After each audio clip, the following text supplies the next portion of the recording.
Hey guys, it's Leanne here. Happy Monday. I hope you're all doing well. I wanted to go live because I've had a lot of people asking me. I've had my own accountability partner asking me, how is Whole30 going? And I wanted to be transparent with you guys. So I had to quit Whole30 for right now.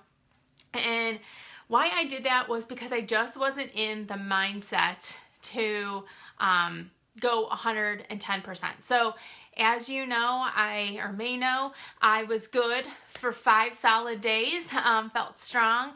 And then we had birthday parties and life and eating out, and you can totally do Whole30 eating out, but I was at the point where I just felt like I was giving everything. And one thing that I want to do on this journey is I want to enjoy the process. Yes, I have like 30 to 40 pounds that I would like to lose. 40 is probably pushing it maybe a little bit, but I want to see. My goal really is to get more the body fat down and my nutrition under control. I don't want to be deprived at all times. I don't think it's fun, and I don't think that's a way to create sustainable weight loss. So I did Whole30 back in October of 2015 and lost 17 pounds. And then I gained it all back because it wasn't a habit yet. You may know I'm reading a book called Food Freedom. And it's Food Freedom Forever. I always mess up that title.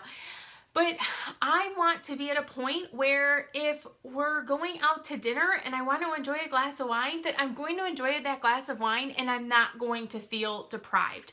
I want to enjoy Valentine's Day. And if I want to have candy, or if Faith gets me a cupcake or something, I want to enjoy it and not feel deprived and feel like I'm missing out on life. That's not a way to create a sustainable weight loss and a lifestyle that you're going to maintain. Yes, with Whole30, when you do it right, you remove all the foods, you find out what your triggers are, and then you calculate the cost. So you say, okay, so this thing here is a trigger, but this is a special occasion, and so I'm going to enjoy this food, and I know the consequences of having it, but I can get back on track. It just wasn't at that mindset. What I was doing and what I do, what I've always done, what's caused me to lose the weight and then gain it all back is if I feel too deprived, I start binging. Make sure you guys say hi if you're on, or give me some loves if you're totally agreeing, so I know I'm not just talking for fun. Though hopefully you guys will get this and say like, yeah, this is me right now. I can totally relate to this.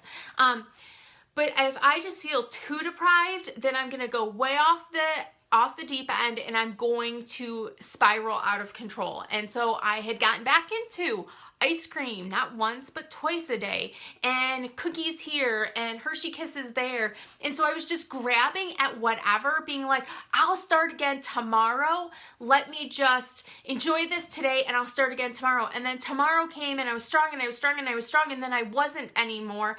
And then I started eating that stuff again. And then I was just like, you lose, you gain, you lose, you gain, you lose, you gain. You don't want to do that. I don't want to do that. So what I'm doing instead right now is, and I've done this before and really liked it, was intermittent fasting. And one of the other coaches talks about this, where you basically fast for about 16 hours a day and then eat for the other 8.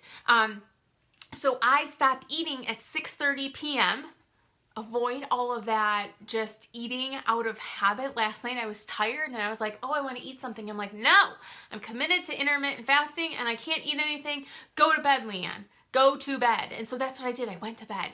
And so then I just don't eat breakfast or start my day until, like with food, until about 10:30 or 11. Today I was a little later because I was doing stuff and I wasn't hungry. I did my workout. I felt great, drinking all of my water, have it with me. And so I'm hydrating myself. I'm feeling better.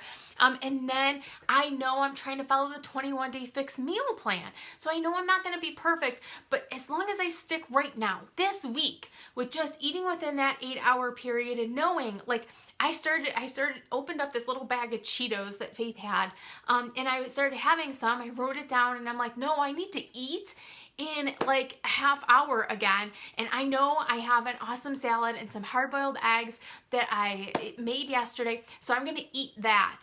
And so I'm not gonna eat these Cheetos. So I stopped eating the Cheetos. Like, woohoo, win for Leanne. I stopped eating the Cheetos, put them down, and said, I'm going back to my salad, and got my water, came up to my office, and started working here. So I'm going to share my journey with you guys because in my honest to God journey, I'm going to mess up. I know I will. But the goal is make small changes every single week, and those small changes are going to add up to create a lifestyle. I don't want to diet.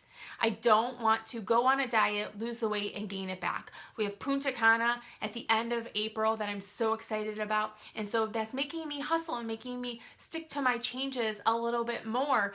But I'm not depriving myself. If I want to have a few Cheetos, I'm going to have a few Cheetos. And if I want to have an Oreo, I'm going to have an Oreo. But it's going to be within moderation, and I'm going to document it so that I know and say, okay, like I didn't stay on track 110%, but you know what? I made a lot better choices than I did the week before. So I hope that helped you. If these videos help, let me know. If you're looking for more information on intermittent fasting, let me know. And I'll be working to share my journey and my food with you guys. And I hope you have a fabulous rest of your Monday, and I'll talk to you later. Bye.